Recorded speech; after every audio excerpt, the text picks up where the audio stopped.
They had been taught to expect brutality.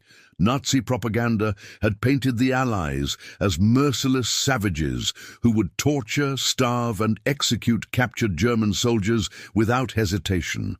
For months, even years, Wehrmacht troops had been conditioned to believe that surrender meant death, or worse. Yet when thousands of German prisoners of war found themselves behind Allied barbed wire in 1944 and 1945, they encountered something their indoctrination had never prepared them for: humanity. Fresh milk, warm bread, medical care, kindness. The psychological shock was so profound that hardened soldiers, men who had survived the Eastern Front's frozen hell and the relentless Allied advance, broke down and wept. What they discovered in captivity would shatter everything they believed about their enemy and reveal a weapon more powerful than any bomb. The Iron Curtain of Propaganda, spring 1943. Berlin, Germany. The war had turned. The invincible Wehrmacht, which had swept across Europe with terrifying efficiency, now found itself fighting on multiple fronts. The catastrophic defeat at Stalingrad in February 1943 had cost Germany over 300,000 soldiers, dead, wounded, or captured. Yet within the Reich, the Ministry of Public Enlightenment and Propaganda, under Joseph Goebbels, worked tirelessly to maintain the illusion of German superiority and Allied barbarism. Every German soldier received a steady diet of propaganda from the moment of enlistment. Training camps echoed with lectures about the subhuman nature of the enemy. The Soviets were portrayed as Asiatic hordes bent on destroying European civilization. The British were depicted as decadent imperialists clinging to a dying empire. The Americans, those were perhaps the most interesting targets of Nazi propaganda, were characterized as a mongrel nation of gangsters and capitalists, weak and divided, incapable of sustaining a prolonged military effort. Obergefreiter Hans Becker, a 23-year-old infantryman from Bavaria, had absorbed these messages throughout his 2 years of service.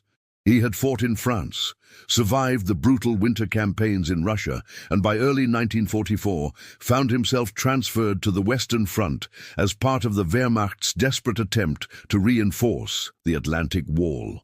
Hans, like hundreds of thousands of his comrades, carried a deep-seated fear of capture that transcended the normal anxieties of combat. We were told repeatedly that the enemy showed no mercy, Hans would later recall in a 1947 interview with Allied military historians. Our officers said that the Americans and British would torture us for information, then execute us. They said the Soviets would work us to death in Siberian camps. We were instructed that if capture seemed inevitable, we should save the last bullet for ourselves. This psychological conditioning served multiple strategic purposes for the Nazi regime. First, it ensured that German soldiers would fight with fanatical determination, preferring death to surrender. Second, it prevented mass desertions as the military situation deteriorated. Third, it maintained the ideological purity of the Wehrmacht, ensuring that soldiers remained committed to the Nazi vision even as evidence of Germany's impending defeat mounted. The propaganda was reinforced through official channels and unofficial whispers. Feldwebel Ernst Zimmermann, a veteran NCO who had served since 1939, remembered the stories that circulated through the ranks. We heard about German prisoners being beaten, starved, forced to march until they dropped dead. There were rumors, always rumors, of mass executions, of prisoners being used as human shields, of medical experiments. Whether these stories were true or fabricated, they had the desired effect. We were terrified of capture. The strategic situation by mid-1944 made the propaganda even more urgent. The Allied invasion of Normandy on June 6, 1944, had established a firm foothold in France. Despite fierce German resistance, the Allies were advancing steadily, their material superiority becoming increasingly apparent. German soldiers witnessed firsthand the endless columns of American trucks, the swarms of Allied aircraft that dominated the skies. the artillery barrages that seemed to have no end. Yet even as they faced this overwhelming force, the propaganda machine continued its work. Goebbels' ministry produced leaflets, radio broadcasts and newsreels that promised secret weapons. The V-1 and V-2 rockets, jet aircraft, even whispers of atomic bombs that would turn the tide of war. German soldiers were told that their sacrifice was buying time for these wonder weapons to be deployed, that victory was still possible if they could just hold on a little longer. The reality, however, was far different. By autumn 1944, the Wehrmacht was a shadow of its former self. The Eastern Front had consumed entire armies. The Western Allies were approaching the German border. Italy had surrendered and switched sides. The Luftwaffe had been decimated. The Kriegsmarine's U-boat fleet, once the terror of the Atlantic, was being systematically destroyed by Allied anti-submarine warfare. Germany's industrial capacity, despite the efforts of Albert Speer's armaments ministry, could not match the combined production of the United States, Britain, and the Soviet Union. The soldiers knew this, even if they couldn't articulate it. They saw the disparity in equipment, in supplies, in the simple abundance that characterized Allied forces. Gefreiter Wilhelm Schmidt, a machine gunner from Hamburg, described the cognitive dissonance. We were told the Americans were weak, that their soldiers were soft and undisciplined, but when we fought them, we saw men who were well-fed, well-equipped, and determined. They had unlimited ammunition, air support, and armor. We were running out of everything: fuel, food, hope. The psychological burden of this contradiction was immense. German soldiers were caught between the propaganda they had been fed and the reality they witnessed daily. This created a profound internal conflict. To acknowledge the truth that Germany was losing, that the Allies were not the monsters they had been portrayed as, would mean admitting that everything they had fought for, everything their comrades had died for, was based on lies. So they clung to the propaganda, even as it became increasingly absurd. They told themselves that the next defensive line would hold, that the promised reinforcements would arrive, that the secret weapons would change everything. And above all, they maintained their terror of capture, because that fear was the last thread connecting them to the worldview they had been given. The breaking point came in different ways for different men. For some, it was the sheer exhaustion of combat, the realization that death was inevitable whether they surrendered or not. For others, it was the collapse of their units, the moment when organized resistance became impossible and survival became the only goal. For a few, it was a quiet moment of clarity when they understood that the propaganda had been lies from the beginning. Unteroffizier Karl Hoffmann, a squad leader in the 352nd Infantry Division, experienced his moment of truth during the Battle of the Hürtgen Forest in November 1944. His unit had been reduced from 40 men to 12 in 3 days of fighting. They were surrounded, out of ammunition, and facing an American assault. I looked at my men, Karl remembered, and I realized that I had a choice. I could order them to fight to the death, as we had been trained, or I could try to save their lives. The propaganda said surrender meant torture and death, but I thought, how could it be worse than what we're facing now? Karl made the decision to surrender. He and his men emerged from their foxholes with their hands raised, expecting the worst. What they found instead would challenge everything they believed about their enemy and set in motion a psychological transformation that would affect hundreds of thousands of German prisoners in the months to come. The stage was set for a confrontation not of arms, but of ideologies. The Nazi regime had built its power on propaganda, on the manipulation of fear and hatred. The Allies, whether by design or by adherence to international law, were about to deploy a weapon that the Germans had never anticipated: basic human decency. The Geneva Convention of 1929 had established clear guidelines for the treatment of prisoners of war, and the Western Allies, for the most part, intended to follow them. This was the challenge that would define the experience of German POWs in Allied captivity. the collision between expectation and reality, between the propaganda of hatred and the practice of humanity. The psychological impact would be profound, not just for individual soldiers, but for the broader question of how wars are won, not just on the battlefield, but in the hearts and minds of those who fight them.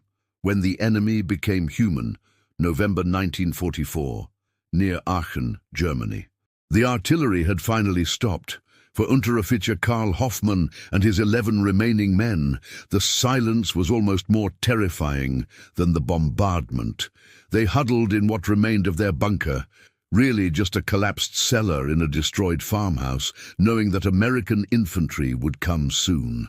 Karl's hands trembled as he checked his empty ammunition pouches one final time. There was nothing left. No bullets, no grenades, no Panzerfaust rockets. Just 12 exhausted, terrified men waiting for the end. "What do we do, Unteroffizier?" whispered Gefreiter Otto Braun, barely 19 years old, his face blackened with dirt and dried blood from a shrapnel wound on his forehead. Karl looked at the young faces around him. Some of these boys had been in combat for less than a month. They had been thrown into the Hürtgen forest with minimal training, part of the desperate Wehrmacht strategy of feeding replacement troops into the meat grinder to slow the Allied advance. The propaganda had promised them that German discipline and fighting spirit would overcome American material superiority. The reality had been 3 days of hell, constant shelling, air attacks and infantry assaults that ground down their positions meter by meter. "We surrender," Karl said quietly. The words felt like treason, but he knew there was no alternative.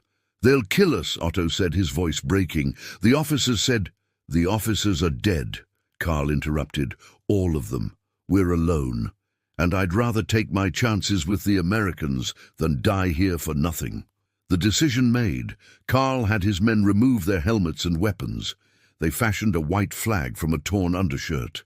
Then, with hearts pounding and hands raised, they emerged from the rubble into the grey November afternoon.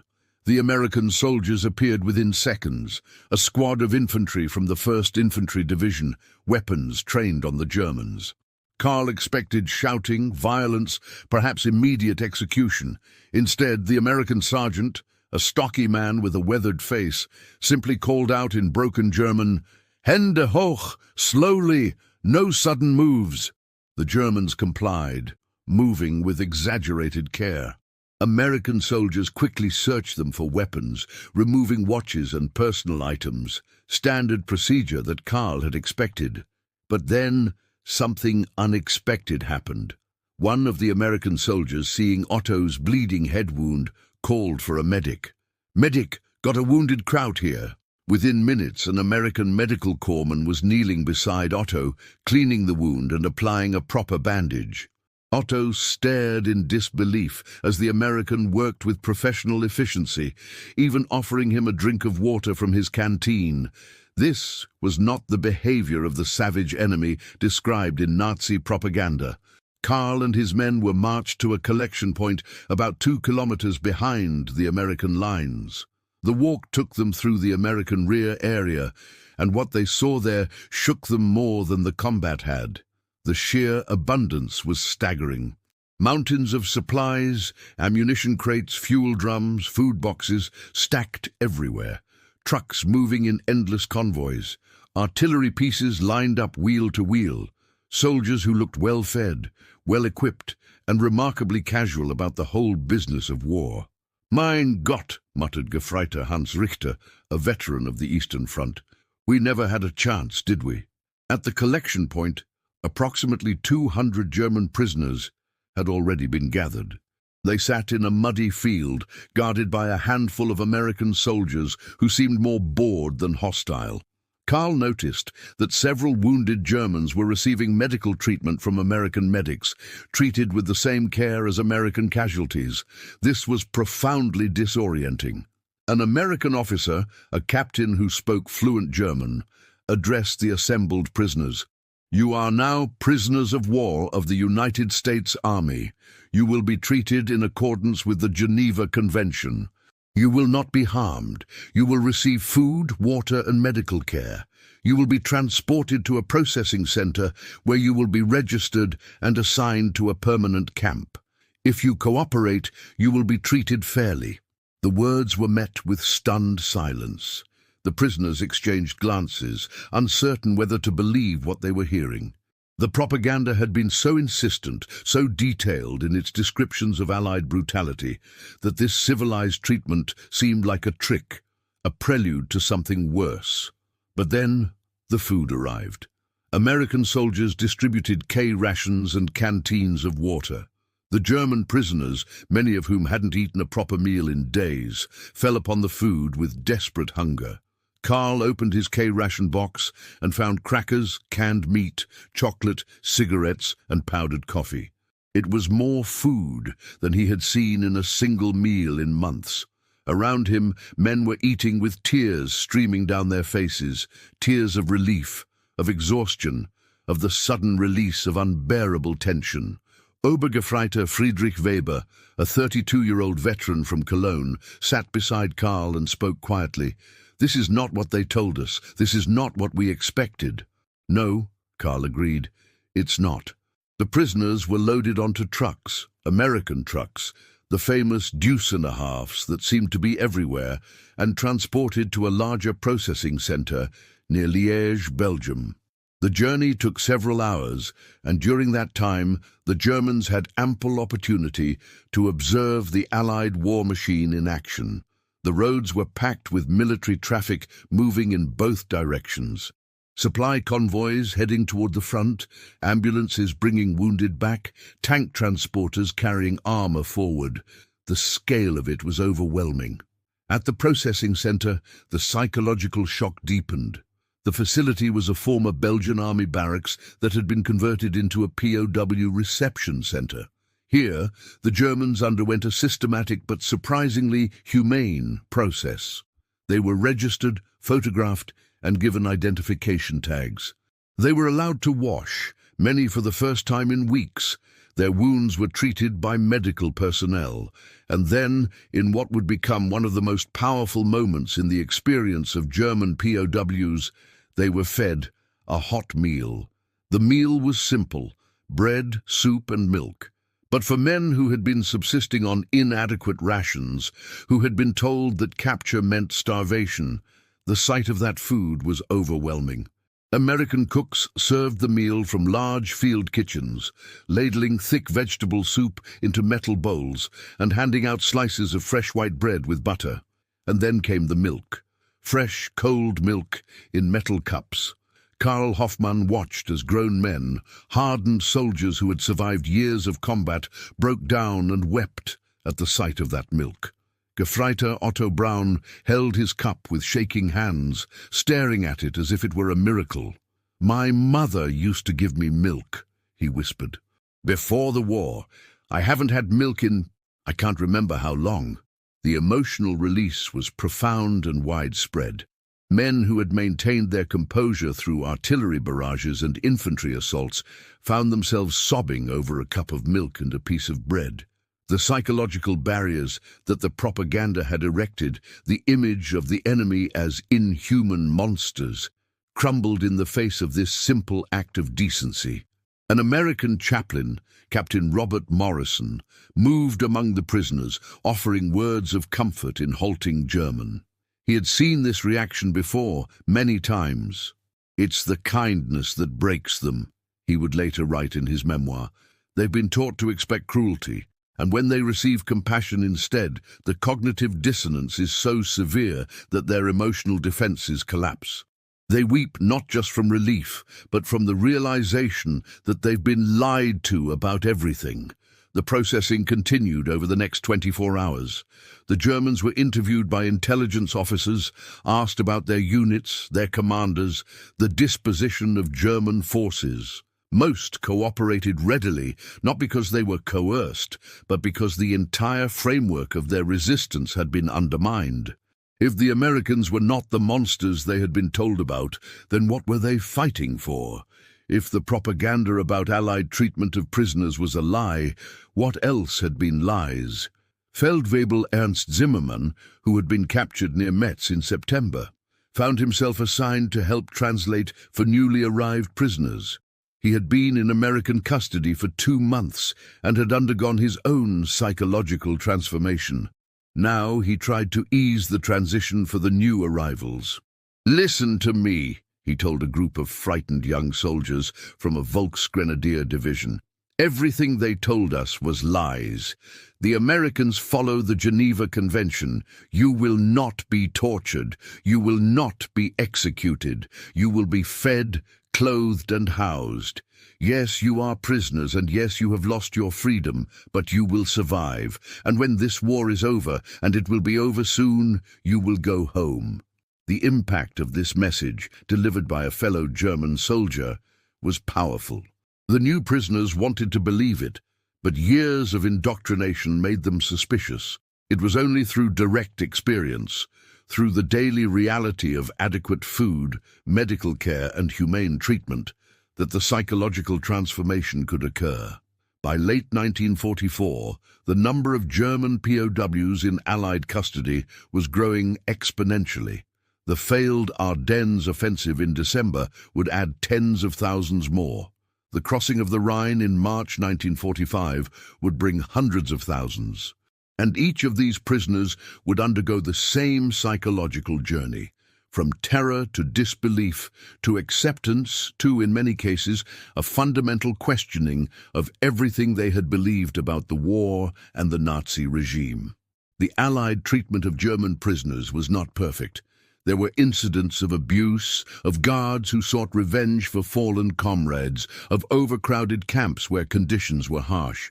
But the overall policy, enforced from the highest levels of command, was clear.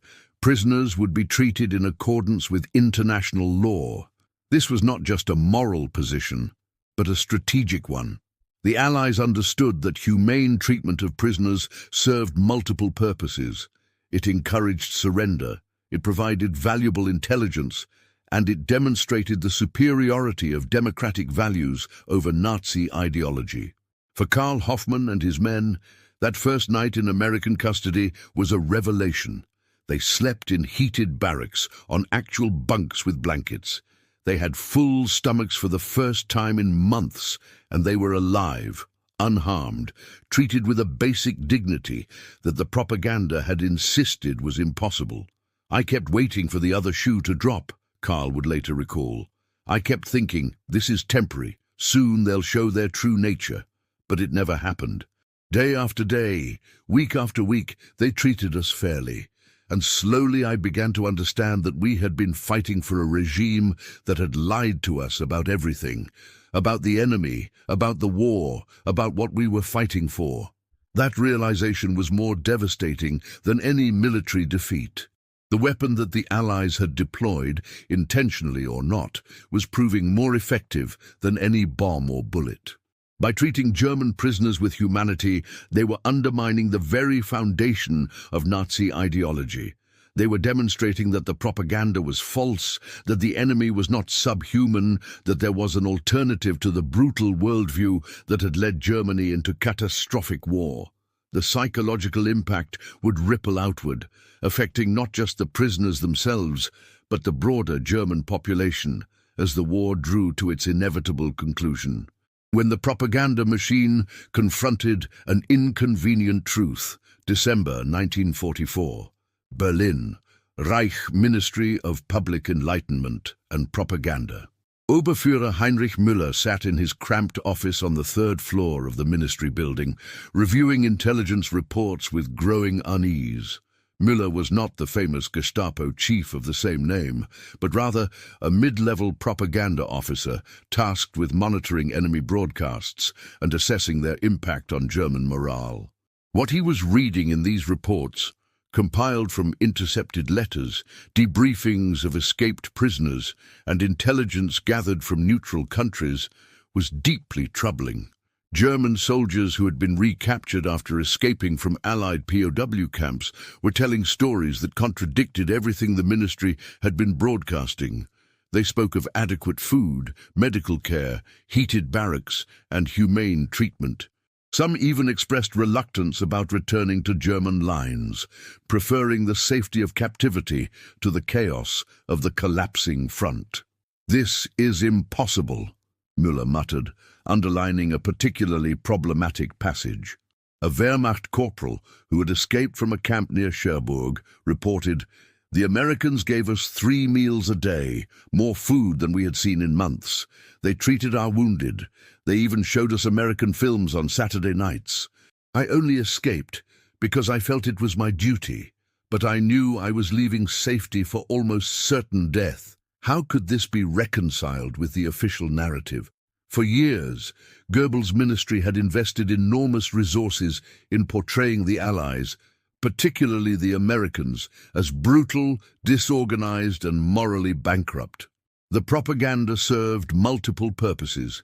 It stiffened German resistance, justified the regime's own atrocities, and maintained the ideological framework that positioned Germany as the defender of European civilization against barbarism. But now, that carefully constructed narrative was colliding with an inconvenient reality. Müller drafted a memo to his superiors, carefully choosing his words.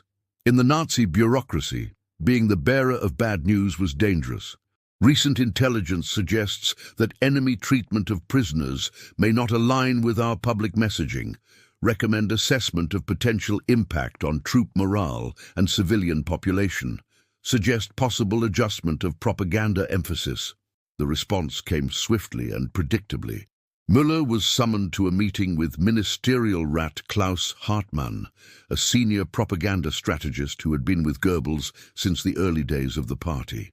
Hartmann was a true believer, a man who saw propaganda not as manipulation, but as the articulation of deeper truths about race, nation, and destiny.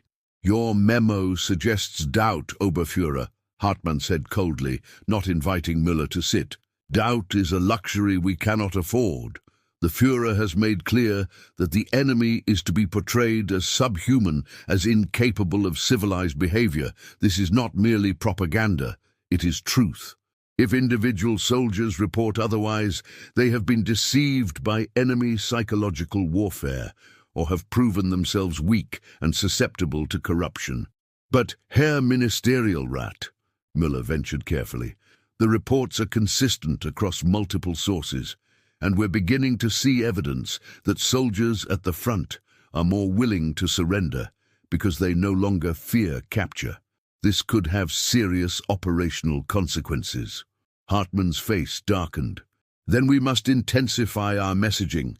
We must make clear that any German soldier who surrenders is a traitor, that he betrays not only his comrades, but the entire German people.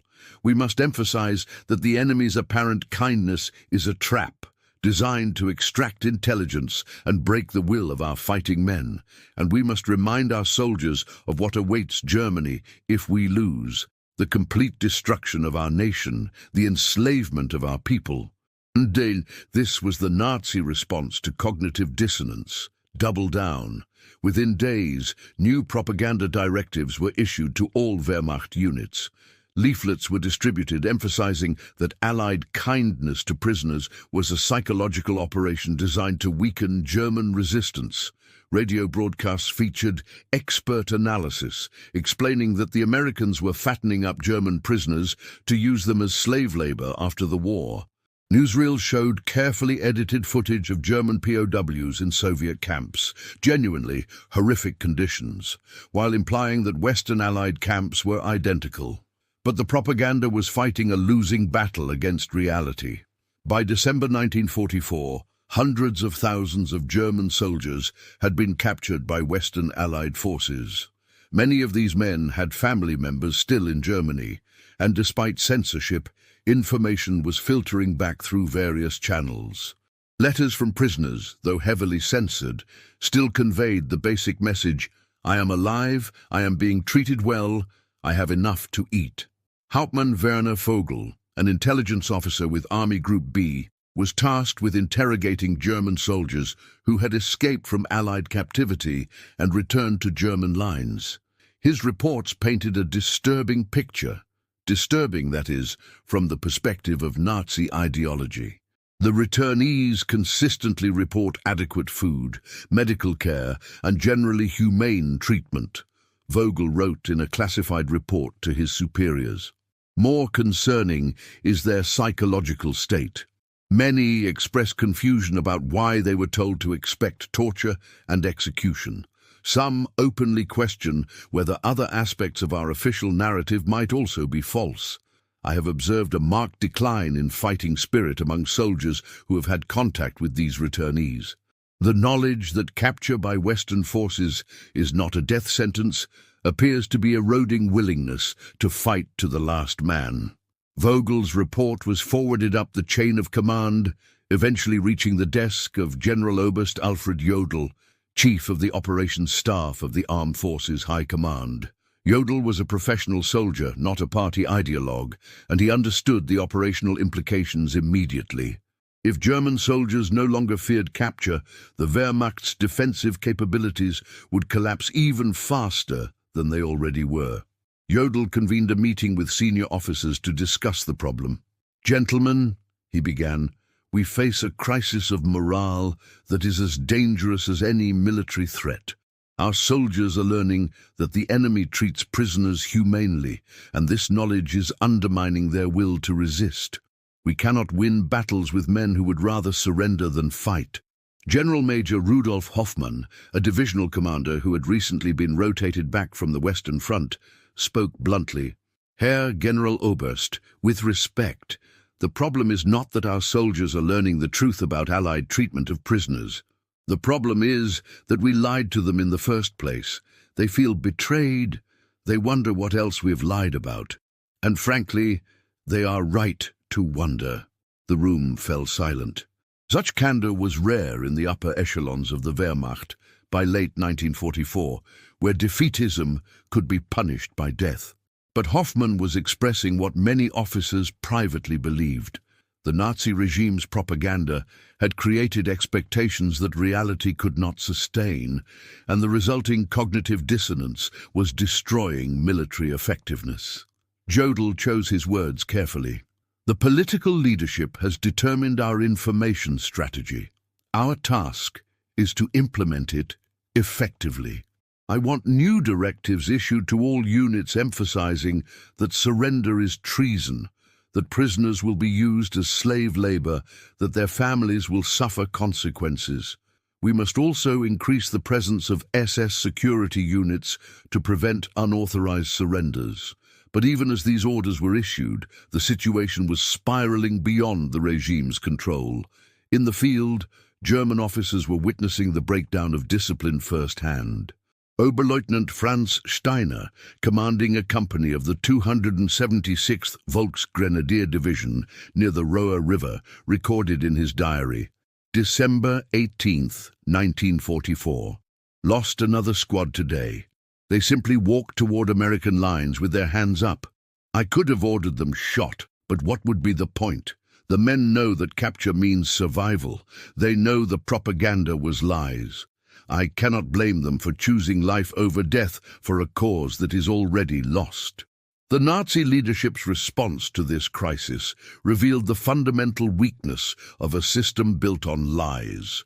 Rather than acknowledge reality, they retreated further into fantasy.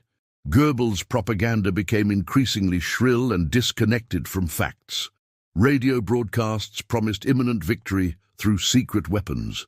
Newspapers published fabricated stories of American atrocities against prisoners, stories that were immediately contradicted by letters from actual POWs reaching their families. The disconnect was particularly evident in the regime's treatment of returned prisoners. German soldiers who escaped from Allied captivity and returned to Wehrmacht lines were subjected to intensive interrogation by both military intelligence and the Gestapo. The interrogators were looking for evidence of Allied mistreatment that could be used for propaganda purposes.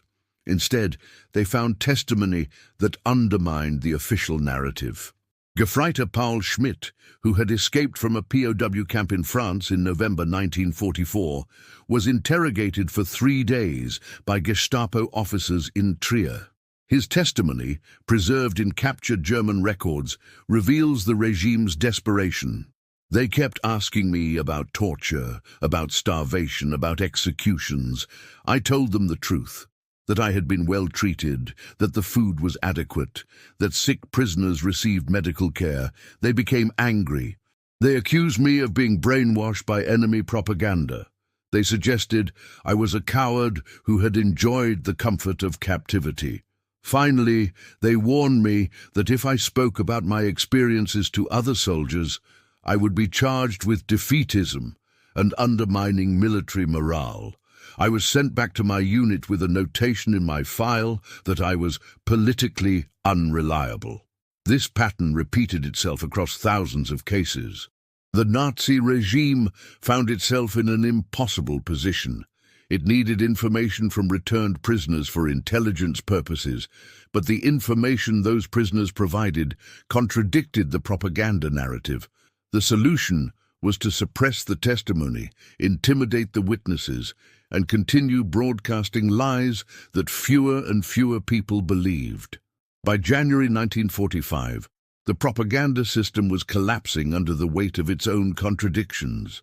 German civilians, receiving letters from captured family members, knew that the official narrative about Allied treatment of prisoners was false. Soldiers at the front, hearing accounts from returned prisoners or from comrades who had been recaptured, understood that surrender to Western forces was not the death sentence they had been told to expect. Even party officials, reading classified intelligence reports, could see that reality and propaganda had diverged completely. Oberfuhrer Heinrich Müller, the propaganda officer who had first raised concerns about the discrepancy, found himself sidelined and eventually transferred to a combat unit, a common fate for those who questioned the official narrative. Before his transfer, he wrote a final unsent letter to his wife, later discovered in captured documents. "We have built our entire system on lies, and now those lies are destroying us. We told our soldiers that the enemy was subhuman, and they discovered he was human. We told them that capture meant death, and they found it meant survival. We told them we were fighting for civilization, and they learned we were fighting for a regime that valued propaganda over truth. The Americans did not defeat us with their bombs and tanks alone. They defeated us by being better than we told our people they were. That is a weapon we never anticipated and cannot counter." The Nazi leadership's inability to adapt to this reality, their insistence on maintaining a propaganda narrative that was obviously false, accelerated the Wehrmacht's collapse. Soldiers who might have fought desperately if they truly believed capture meant torture and death, instead calculated their odds and increasingly chose surrender. The regime's response, increased surveillance, harsher punishments for defeatism, more extreme propaganda, only deepened the disconnect between official narrative and lived reality. The perplexity of the Nazi leadership was complete. They had created a system where truth was whatever served the party's interests, where reality could be shaped by propaganda and will. But they had encountered a force that their ideology could not explain or counter, the simple, devastating power of human decency. The Americans and British, by treating German prisoners in accordance with international law, had inadvertently deployed a psychological weapon that struck at the very heart of Nazi ideology. The regime's propagandists could not comprehend why the Allies would treat enemy prisoners humanely. It violated their understanding of how power worked, how wars were won, how enemies should behave. They searched for hidden motives, for sinister explanations, for ways to fit this behavior into their worldview. They failed, because the explanation was simpler than they could imagine. The Allies treated prisoners humanely because their value system demanded it, because international law required it, and because it was strategically effective. As 1945 began, the psychological war was already lost, even as the physical war ground toward its bloody conclusion. When humanity became strategy, January 1945, Supreme Headquarters Allied Expeditionary Force, SHAEF, Versailles, France. Colonel James Mitchell of the U.S. Army's Prisoner of War Division faced an unprecedented crisis. The success of Allied operations, particularly the encirclement of German forces during the Battle of the Bulge, had resulted in a flood of prisoners that threatened to overwhelm the entire POW system. In December alone, over 90,000 German soldiers had been captured. By January, the total number of German POWs in Western Allied custody exceeded 600,000, and intelligence projections suggested that number could reach 2 million by war's end. The challenge was not merely logistical, though the logistics were staggering. It was also psychological and strategic. The Allies had discovered, almost by accident, that humane treatment of prisoners was producing unexpected benefits, increased surrender rates, valuable intelligence, and a profound undermining of Nazi ideology. But maintaining that standard of treatment with exponentially growing prisoner populations required innovation, resources, and a systematic approach that went far beyond the basic requirements of the Geneva Convention. Mitchell spread a series of reports across his desk, each one highlighting a different aspect of the crisis. Camp capacities were being exceeded, supply lines were strained, medical facilities were overwhelmed, guard forces were insufficient, and yet the policy from the highest levels of command was clear: standards would not be lowered. Prisoners would continue to receive adequate food, medical care, and humane treatment. "We're not just managing prisoners," Mitchell explained to his staff during an emergency meeting. "We're conducting a psychological operation that may be as important as any military campaign. Every German soldier who is captured and treated well becomes a living contradiction to Nazi propaganda. Every letter that reaches Germany describing adequate food and fair treatment undermines the regime's ability to maintain resistance. We cannot allow this system to fail." The solution required unprecedented innovation and coordination. First, the Allies accelerated the construction of new POW camps across France, Belgium, and eventually Germany itself. These were not merely fenced enclosures, but systematically planned facilities designed to house, feed, and manage tens of thousands of prisoners. Camp Lucky Strike, established near Le Havre in January 1945, became a model for this approach. Built to house 60,000 prisoners, it featured organized barracks, medical facilities, kitchens capable of producing 180,000 meals daily, and even recreational areas. The camp's commander, Colonel Robert Harrison, understood that maintaining order and morale among such a large prisoner population required more than guards and barbed wire. "These men need to feel that they're being treated as human beings, not animals," he wrote in his operational guidelines. "They need structure, purpose, and hope.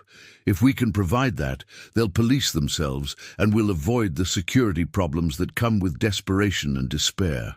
Harrison implemented a system of prisoner self-governance, appointing German NCOs and officers to maintain discipline within their own ranks. This served multiple purposes. It reduced the burden on Allied guards, it maintained the military structure that German soldiers understood, and it gave prisoners a sense of agency and responsibility. The system worked remarkably well. Incidents of violence, escape attempts, and unrest were far lower than in camps where prisoners were simply confined without structure or purpose. But the most critical innovation was in the supply system. Feeding hundreds of thousands of prisoners required a logistical effort that rivaled combat operations. The U.S. Army's Quartermaster Corps, already managing the supply of millions of Allied troops, had to expand its operations to include POW rations. The challenge was complicated by the Geneva Convention's requirement that prisoners receive rations comparable to those of the captor's own troops. Major General Robert Littlejohn, the chief quartermaster of the European theatre, approached the problem with characteristic American pragmatism. "We are already producing and shipping millions of rations," he noted. "The question is not whether we can feed the prisoners, but how we can do it efficiently without compromising our own operations." The solution involved several components. First, the Quartermaster Corps established dedicated POW supply depots, separating prisoner rations from combat supplies to ensure that frontline operations were not affected. Second, they implemented a standardized POW ration that met Geneva Convention requirements while being economical to produce and transport. Third, they utilized captured German food stocks whenever possible, supplementing them with American supplies. The results were remarkable. By February 1945, the system was providing each German prisoner with approximately 2,500 calories per day, more than many German soldiers at the front were receiving, and substantially more than German civilians were getting under the collapsing Nazi rationing system. The menu typically included bread, potatoes, vegetables, meat, and the items that had such psychological impact: milk, butter, and coffee. The medical system required similar innovation. Thousands of German prisoners arrived in Allied custody with untreated wounds, diseases, and the effects of malnutrition. The Allied Medical Corps, already stretched thin treating combat casualties, had to expand to accommodate this additional burden. Colonel Thomas Reynolds, Chief Medical Officer for POW operations, established a tiered system of care. Seriously wounded prisoners were treated in the same hospitals as Allied casualties, receiving the same standard of care. Moderately wounded prisoners were treated in dedicated POW medical facilities, staffed by Allied medical personnel and German medical prisoners. Minor ailments were handled by German medical staff under Allied supervision. This system ensured that all prisoners received appropriate care while managing limited medical resources efficiently. The psychological impact of this medical care was profound. Obergefreiter Martin Keller, captured near Bastogne with severe frostbite, later described his experience. "I thought I would lose my feet. In the Wehrmacht, frostbite cases like mine were often just given up on. The medical system was too overwhelmed. But the American doctors treated me as if I were one of their own soldiers. They saved my feet. When I realized that the enemy cared more about my health than my own army had, everything I believed about the war changed." But the innovation extended beyond physical needs to psychological and social dimensions.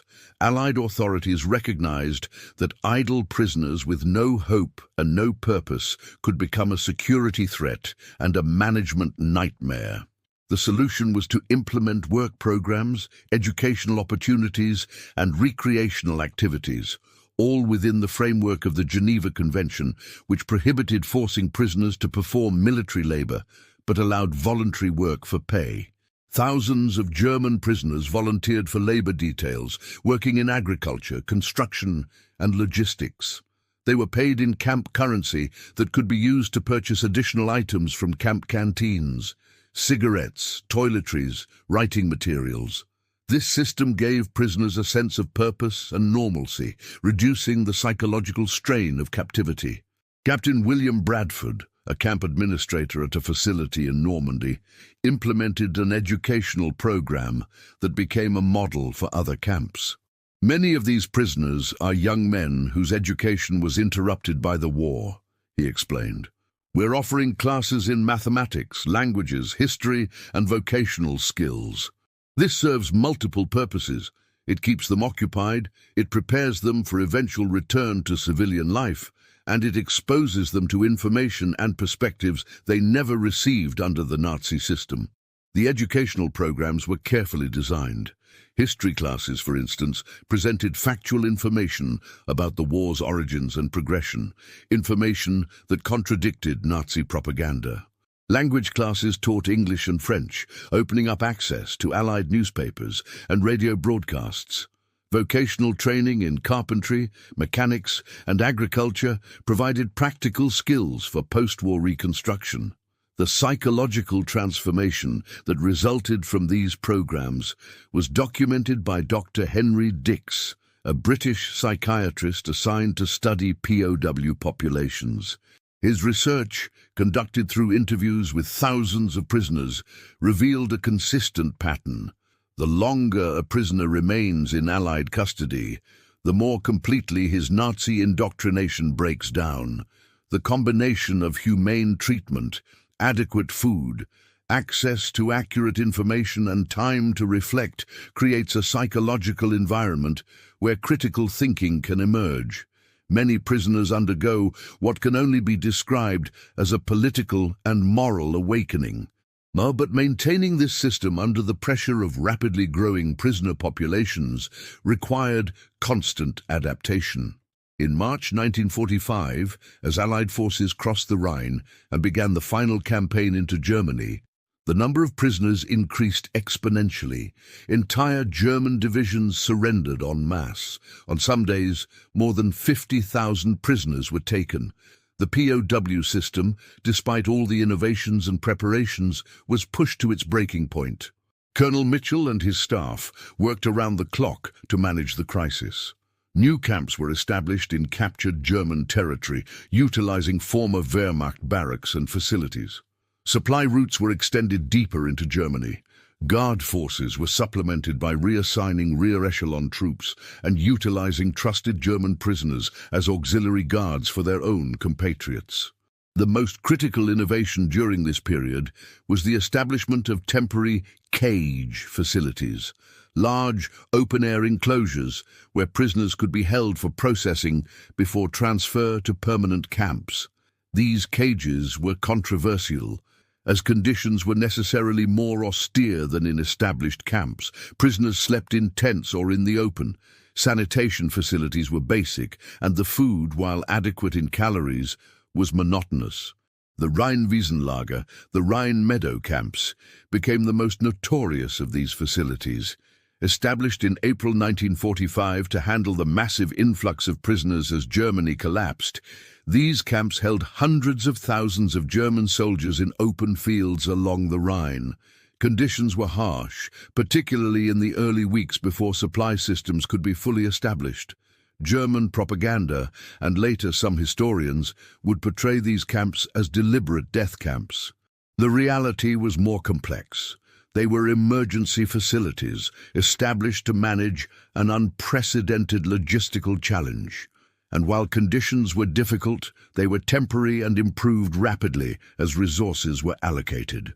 Colonel Mitchell personally inspected several of the Rhine camps in late April, and his reports reveal both the challenges and the efforts to maintain standards. Conditions are difficult, but not inhumane. Prisoners are receiving adequate rations, though the menu is limited. Medical care is available, though facilities are strained. The primary problems are overcrowding and inadequate shelter.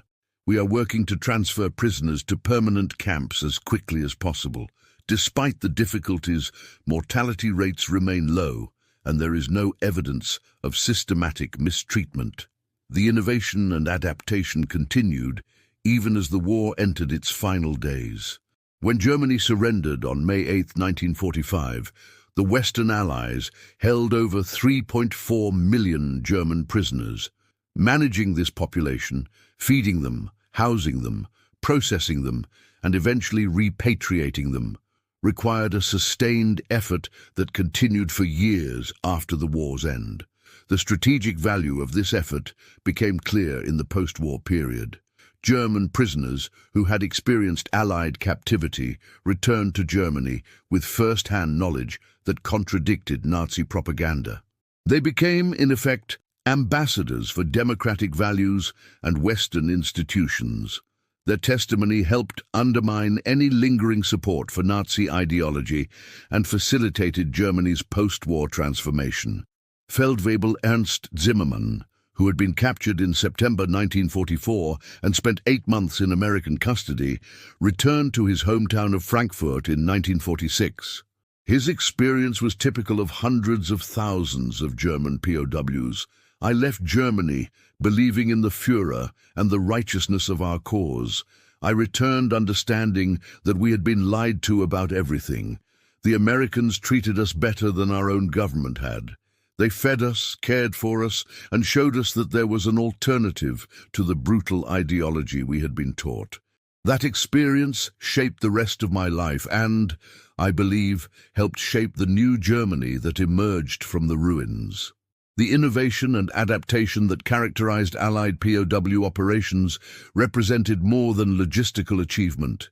It demonstrated that maintaining humanitarian standards, even under extreme pressure, was both possible and strategically valuable.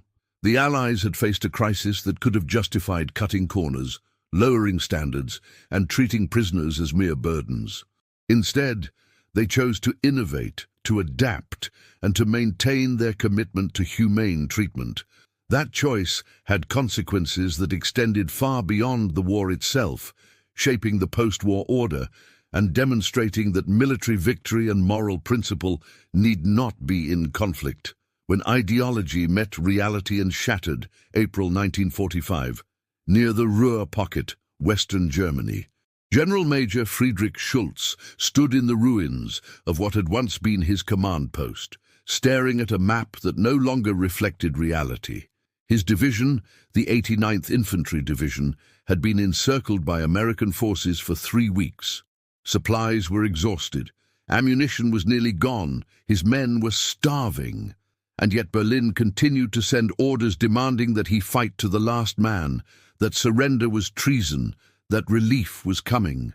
Schulz knew the relief was never coming. He knew the war was lost, but what finally broke his will to continue was not the military situation. It was a conversation with one of his own officers who had recently escaped from American captivity. Hauptmann Werner Vogel had been captured during a reconnaissance patrol in March, held for 10 days, and then escaped during a transfer between camps. He had returned to German lines expecting to be welcomed as a hero.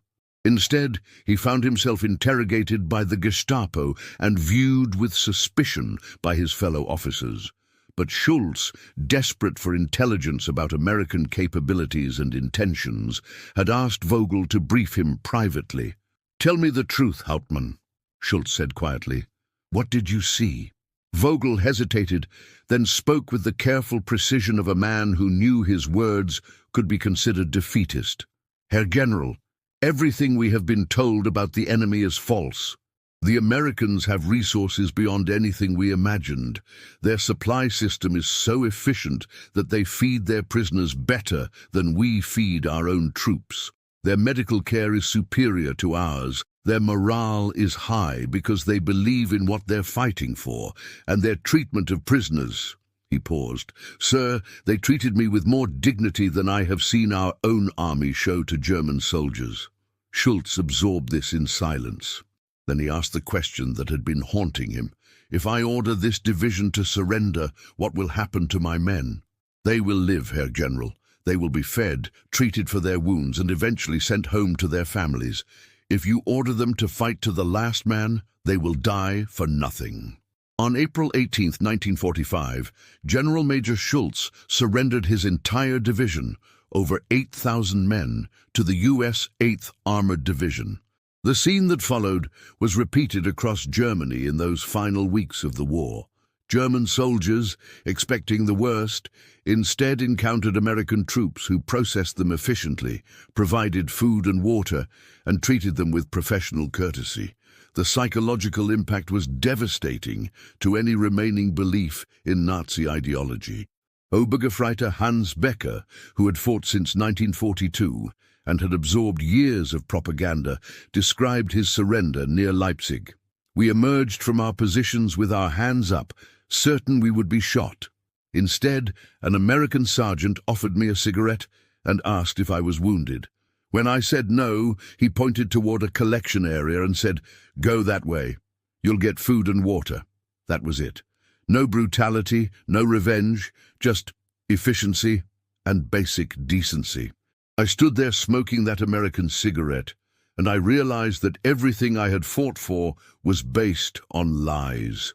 The collapse of the Nazi worldview among German prisoners was not merely an individual phenomenon, it was systematic and widespread. By April 1945, Allied POW camps held over 2 million German prisoners, and the psychological transformation occurring within those camps was profound. Dr. Henry Dix, The British psychiatrists studying POW populations documented the process in detailed reports that would later inform post-war denazification efforts. The typical German prisoner undergoes several stages of psychological adjustment, Dix wrote. First, shock and disbelief at humane treatment. Second, a period of cognitive dissonance as they try to reconcile their experience with Nazi propaganda. Third, a gradual acceptance that they have been systematically lied to. Fourth, a fundamental questioning of Nazi ideology and their own role in supporting it. Finally, for many, a complete rejection of Nazism and an openness to democratic values. The speed and completeness of this transformation varied by individual, but certain factors accelerated the process. Younger soldiers who had less invested in the Nazi system adapted more quickly. Soldiers who had witnessed atrocities or had doubts about the regime were more receptive to alternative perspectives. And soldiers who had direct contact with Allied personnel, through work details, educational programs, or simply daily interactions, underwent more complete transformations. The educational programs established in POW camps became crucial tools in this psychological transformation. At Camp Como, a large POW facility in Mississippi, American authorities implemented an intensive re-education program that became a model for other camps. German prisoners attended classes on democratic government, free market economics, and accurate history of the war.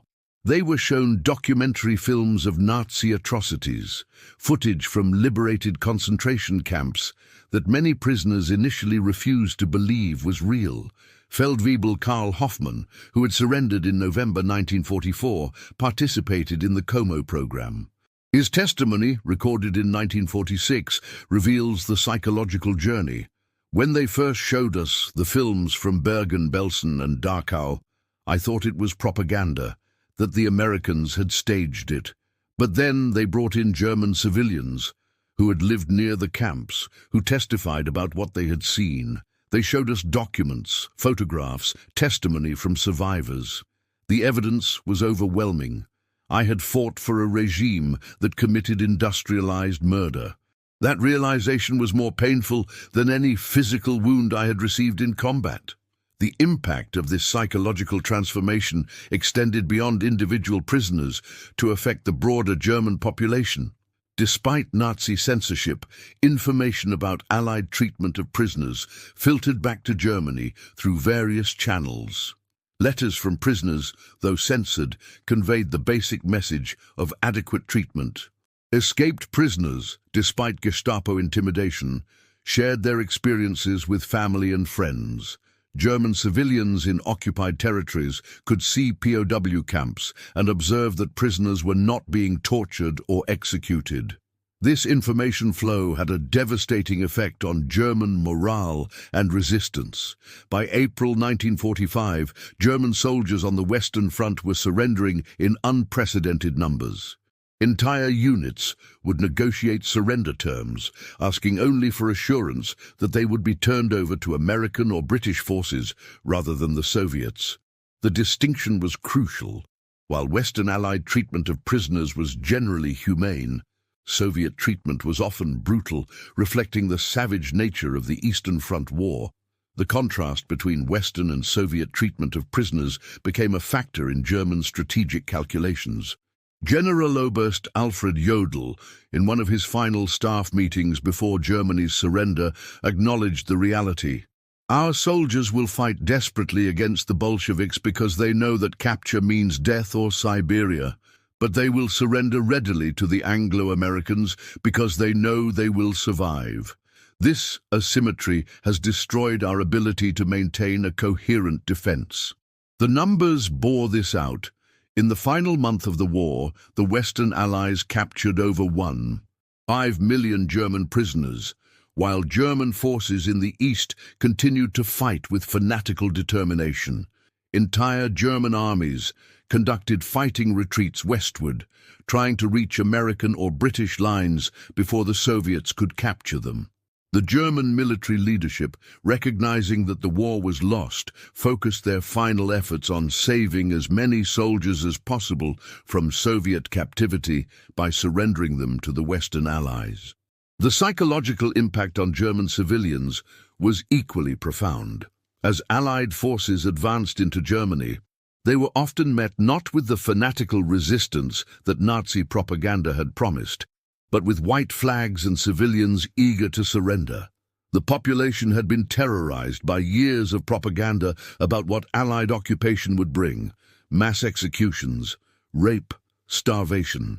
When American and British troops instead brought order, food distribution, and relatively humane occupation policies, the cognitive dissonance was overwhelming. Frau Elisabeth Weber, a housewife in Aachen, one of the first German cities captured by the Allies, recorded her experience in a diary that was later published. "We had been told the Americans would rape and murder us. We hid in our cellars, terrified. When they came, they searched for soldiers, then left us alone. Later they set up food distribution points. They gave chocolate to the children. My son, who had been in the Hitler Youth and believed all the propaganda, asked me, 'Mother, why are they being kind to us? We are the enemy.' I had no answer. Everything we had been told was lies." The collapse of Nazi ideology in the face of Allied humanity was not universal or immediate.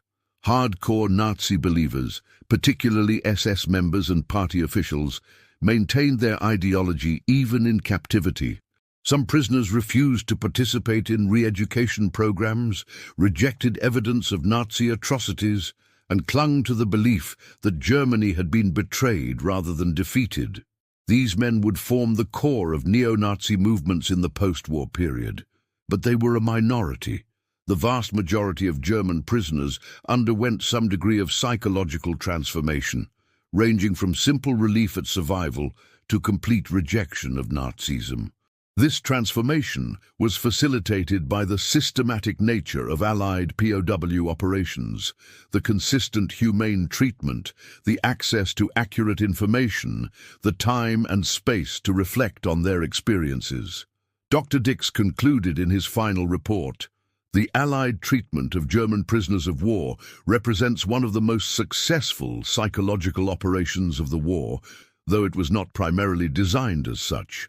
By adhering to international law and basic humanitarian principles, the Allies demonstrated the superiority of democratic values over Nazi ideology more effectively than any propaganda campaign could have achieved. The German soldiers who experienced this treatment became, in effect, the first citizens of a new, democratic Germany. The strategic impact was immeasurable. The knowledge that surrender to Western forces meant survival rather than death accelerated the collapse of German resistance, shortened the war, and saved countless lives on both sides. The psychological transformation of millions of German prisoners facilitated post-war denazification and Germany's integration into the Western democratic order. The contrast between Western and Soviet treatment of prisoners shaped the emerging Cold War dynamics and Germany's eventual alignment with the West. General Major Friedrich Schulz, who had surrendered his division in April 1945, spent 2 years in American captivity before being repatriated in 1947. He later became a prominent advocate for German-American reconciliation and wrote extensively about his experiences. In a 1965 interview, he reflected on the moment of surrender. "I had been a professional soldier for 25 years. I had fought in 2 world wars. I had believed in duty, honor, and obedience to orders. But in April 1945, I faced a choice: obey orders to fight to the last man, which would mean the death of 8,000 soldiers for no purpose, or surrender and save their lives. I chose surrender, and in doing so, I broke with everything I had been taught. But the Americans, by treating my men with humanity, validated that choice.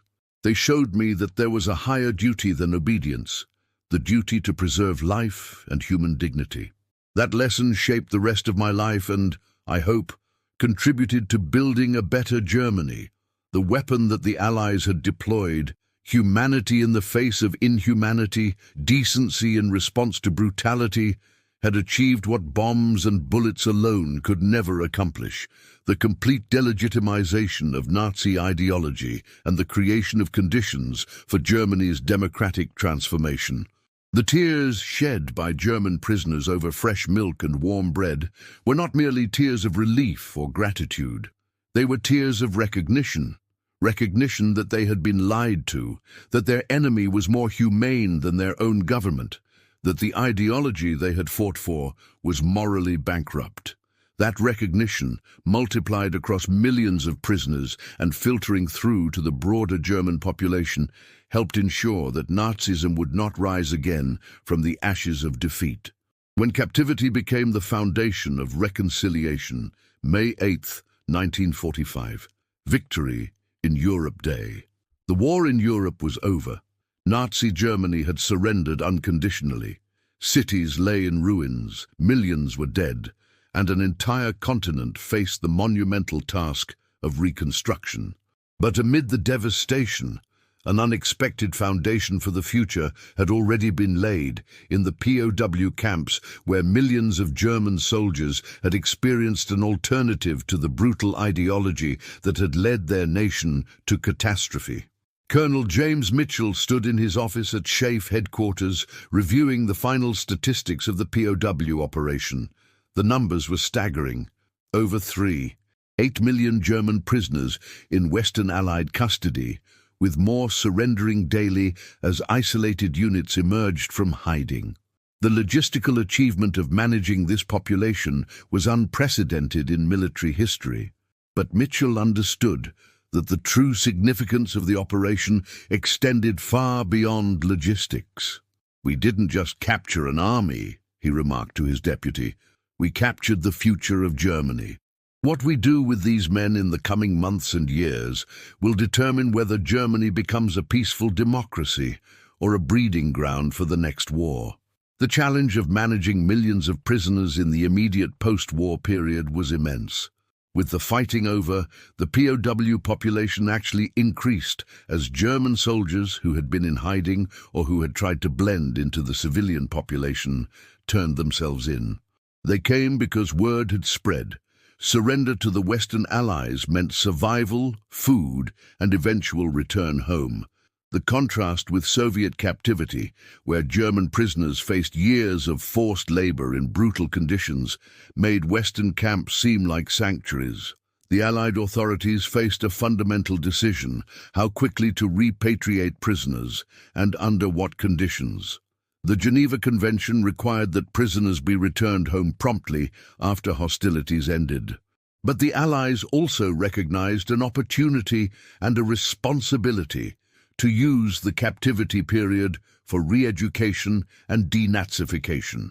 The re-education programs, which had begun experimentally during the war, were systematized and expanded in the post-war period. At Fort Getty in Rhode Island, American authorities established a model program that would influence POW operations across the Allied world. German prisoners attended mandatory classes on democratic government, free press, rule of law, and accurate history of the Nazi period. They were shown extensive documentation of Nazi atrocities, including testimony from concentration camp survivors and footage from liberated camps. Obergefreiter Hans Becker, who had been captured in November 1944 and spent 18 months in American custody, participated in the Fort Getty program. His testimony reveals both the resistance and the gradual acceptance that characterized many prisoners' experiences. "At first, I refused to believe what they showed us. The films from the concentration camps seemed like propaganda. How could the Germany I knew, the Germany I had fought for, have committed such crimes? But they didn't just show us films. They brought in witnesses. They showed us documents with official Nazi stamps. They presented evidence that could not be denied. Slowly, painfully, I came to accept the truth. Germany had committed monstrous crimes. I had fought for a monstrous regime. That realization was devastating, but it was also liberating. It freed me from the lies I had believed and opened the possibility of building something better. The re-education programs were controversial, both at the time and in historical retrospect. Critics argued that they constituted indoctrination, that the Allies were simply replacing Nazi propaganda with their own version. Some prisoners resented what they saw as forced political education. Hardcore Nazis refused to participate or actively disrupted classes. But the program's defenders argued that exposing prisoners to factual information and democratic principles was not indoctrination, but education, providing knowledge and perspectives that the Nazi regime had systematically denied. The effectiveness of the programs varied widely. Younger prisoners who had less investment in Nazi ideology were generally more receptive. Educated prisoners who could critically evaluate the information presented often underwent profound transformations. Working-class prisoners who had suffered under Nazi economic policies were open to alternative political and economic models. But older officers, career military men, and committed Nazis often remained resistant. Dr. Henry Dix, continuing his psychological research into the post-war period, identified several factors that determined the success of re-education efforts. First, the credibility of the information presented. Prisoners were more likely to accept evidence that came from neutral sources or from other Germans than from Allied authorities. Second, the quality of treatment during captivity. Prisoners who had been treated humanely were more open to Allied perspectives than those who had experienced harsh conditions.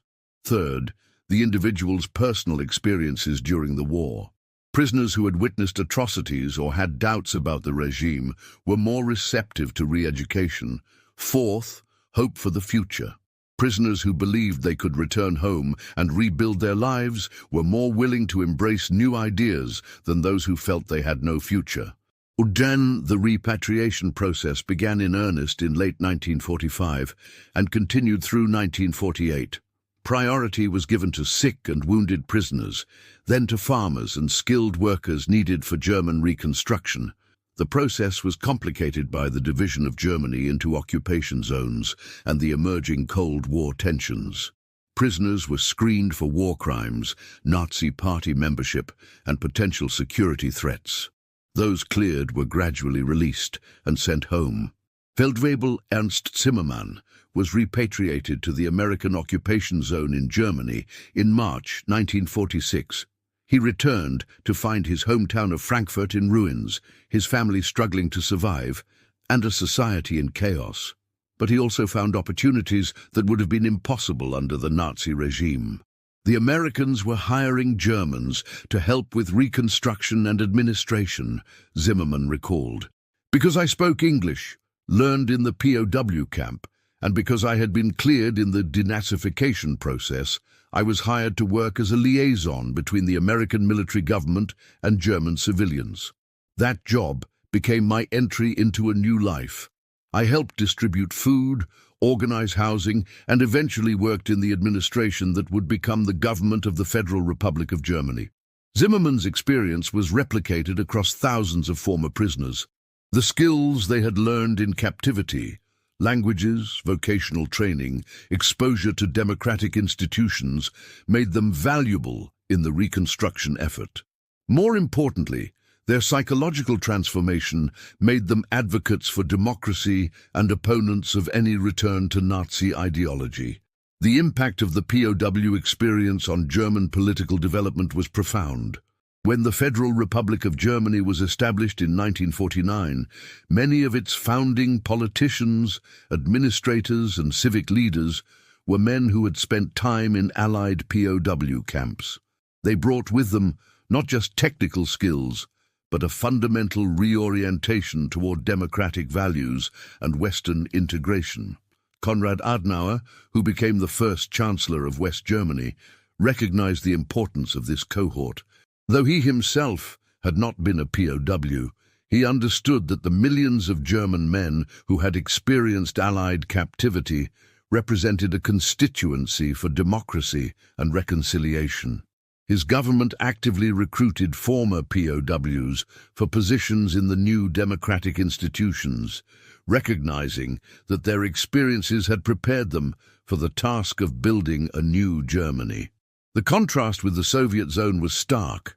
German prisoners returning from Soviet captivity, those who survived, came back broken, traumatized, and often radicalized. The brutal treatment they had received reinforced anti-communist attitudes and created a population that was receptive to Cold War narratives.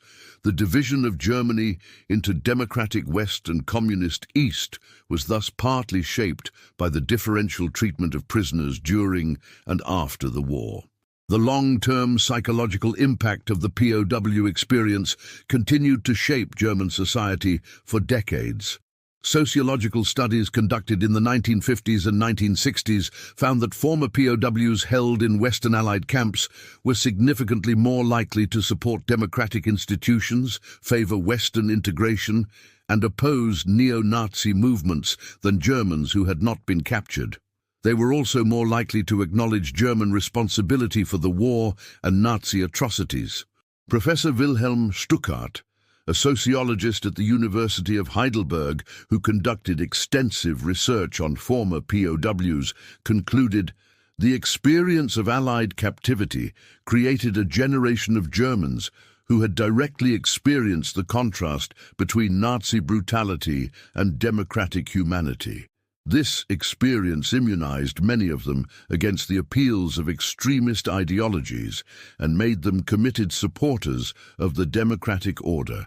In a very real sense, the Allied POW camps were schools of democracy that helped ensure Germany's successful transformation. The personal testimonies of former prisoners reveal the depth of this transformation. Obergefreiter Martin Keller, whose feet had been saved by American doctors after severe frostbite, became a physician himself after the war. He specialized in treating refugees and displaced persons, dedicating his career to healing the wounds of war. "The American doctor who saved my feet showed me what medicine should be. Care without regard to nationality or politics, treatment based on need rather than ideology. That lesson guided my entire career." Hauptmann Werner Vogel, the intelligence officer who had briefed General Major Schultz before the surrender, became a journalist and author. His memoir, published in 1952, was titled From Propaganda to Truth, A German Officer's Journey. In it he wrote, "I spent 5 years believing Nazi lies and 18 months learning the truth in American captivity. Those 18 months were more valuable than all my years of Nazi education. They taught me to question authority, to seek evidence, to value human dignity above ideology. These lessons made me a Democrat and a European." The legacy of Allied POW policy extended beyond Germany to influence international humanitarian law and military doctrine. The success of the Western Allied approach, humane treatment combined with re-education, became a model for future conflicts. The Geneva Conventions were updated in 1949, partly based on lessons learned from World War II POW operations. Military academies began teaching that proper treatment of prisoners was not just a legal obligation, but a strategic asset. Colonel James Mitchell, who retired from the Army in 1950, spent his later years lecturing on POW operations and humanitarian law. In a 1968 speech at West Point, he reflected on the significance of the World War II experience. "We discovered, almost by accident, that treating prisoners humanely was not just morally right, but strategically effective. It encouraged surrender, provided intelligence, and undermined enemy ideology. But more than that, it demonstrated that military necessity and moral principle need not conflict. We could win the war and maintain our values." That lesson is perhaps the most important legacy of the Allied POW operations in World War II. By the 1970s, as Germany had fully integrated into the Western democratic order, the role of the POW experience in that transformation was becoming clear to historians. The millions of German soldiers who had experienced Allied captivity had returned home as ambassadors for democracy. They had raised children with democratic values. They had built institutions based on rule of law and human rights. They had rejected the extremism that had led Germany to catastrophe. The tears they had shed over fresh milk and warm bread in 1944 and 1945 had been the beginning of a psychological journey that helped transform Germany from a totalitarian aggressor into a peaceful democracy. General Major Friedrich Schulz, who had surrendered his division in April 1945, lived until 1982. In his final interview, conducted shortly before his death, he was asked what he considered the turning point in his life. "The moment I decided to surrender," he said without hesitation. "Not because it saved lives, though it did. Not because it was the militarily sensible decision, though it was. But because in making that decision, I chose humanity over ideology, life over death, truth over propaganda. The Americans, by treating my men with decency, validated that choice and showed me that there was a better way. Everything I did after the war, advocating for democracy, working for reconciliation, teaching young Germans about the dangers of extremism, flowed from that moment and from what I learned in captivity. The weapon that the Allies had deployed, humanity in the face of hatred, decency in response to brutality, had achieved a victory that extended far beyond the battlefield. It had not only helped win the war, but had laid the foundation for a lasting peace. The German soldiers who had expected torture and received kindness, who had been taught to hate and experience compassion, who had believed lies and learned truth, these men became the builders of a new Germany. Their transformation, begun in POW camps with fresh milk and warm bread, continued through decades of democratic development and European integration. The legacy of that transformation endures. Modern Germany, a peaceful democracy and a leader in the European Union, stands as testament to the power of humanitarian values and the possibility of redemption. The tears shed by German prisoners in 1944 and 1945 were not just tears of relief or gratitude. They were tears of recognition that humanity could triumph over ideology, that decency could overcome brutality, that even in the midst of total war, there was hope for a better future. That hope, nurtured in POW camps across Europe and America, became the foundation of post-war reconciliation and the guarantee that the horrors of Nazism would never return. The story of German prisoners of war who wept over fresh milk and warm bread reveals one of history's most powerful truths. Humanity can be a weapon more devastating than any bomb, more transformative than any military victory. These men expected torture and found compassion. They had been taught to hate and experience kindness. They believed propaganda and discovered truth.